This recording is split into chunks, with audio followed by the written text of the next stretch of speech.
Шавкат Галиев, шоғаламағыз әті иқлы. Біз енді көптен ұяндық, тышта қияш яқты, түнгі сменадан қайтып, әті иқларға ятты.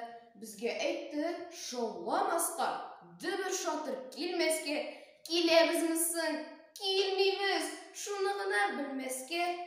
Ері біз әкіреңіне аяқ ұшына басып, сөйлешсек те сөйлешебіз, өзара пышылдашып. Фәсхірден, сызғырынма, Искендер, қойшы күшіні, тәнзиләден сағырақ қылар, шалтырап мүші-мүшіні. Шоуламағыз әті ятқан. Сема әйтем сәғді. Сәғдәні не келатасың? Ғайла, бұ не ғады? Фирая әжітті сеңада шудырма орындықны. Илхамия, секірге орамда орын екмі? Шыпырт қына шығып әті қарап тұрған ишіктен. Шу қадар ду келугесің ишіткендір ишіткен. Бір-бірімізні тұя-тұя